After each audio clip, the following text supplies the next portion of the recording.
Bonjour à tous et bienvenue sur votre revue de presse by RG Media Prod. Ouvrons la livraison de ce jour avec l'info à chaud qui annonce une grève des étudiants au Cameroun. 72 heures pour libérer le professeur Abao Yono.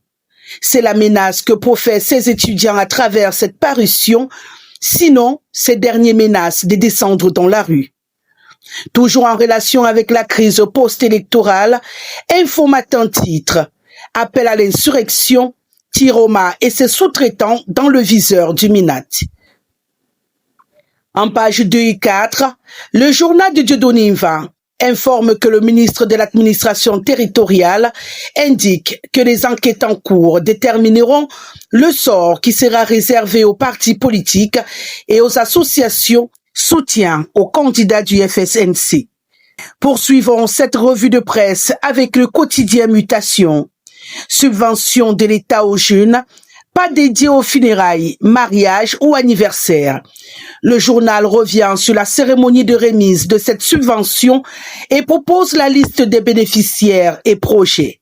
Information relayée également par le quotidien Le Jour qui confirme que 420 millions de francs CFA ont été distribués aux jeunes étudiants entrepreneurs.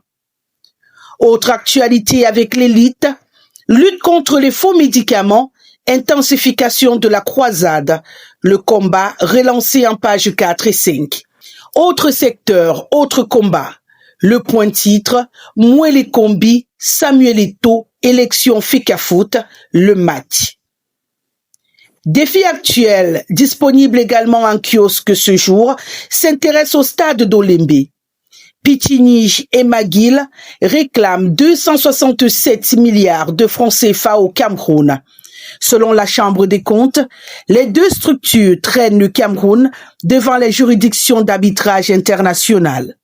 Le quotidien Émergence informe, parlant des péages automatiques, que Tolcam réclame 30 milliards à l'État selon la Chambre des comptes. Le Cameroun, prêt à payer les 30 milliards, les précisions en page 7. À la suite d'Émergence, le reporter hebdo pointe le ministère des Travaux publics. Cellule des financements conjoints du MINTP, les deux qui tuent.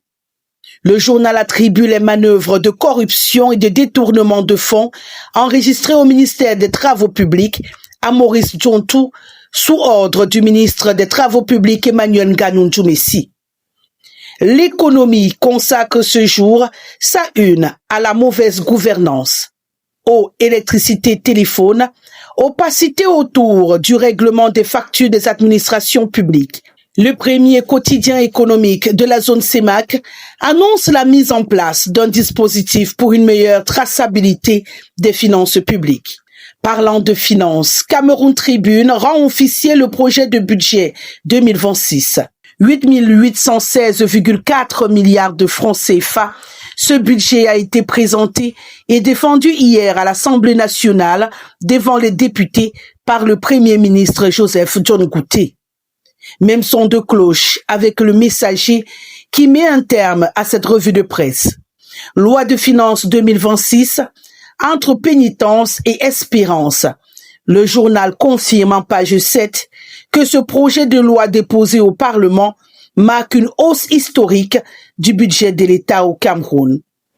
Voilà, c'est tout pour ce jeudi 27 novembre 2025. À demain.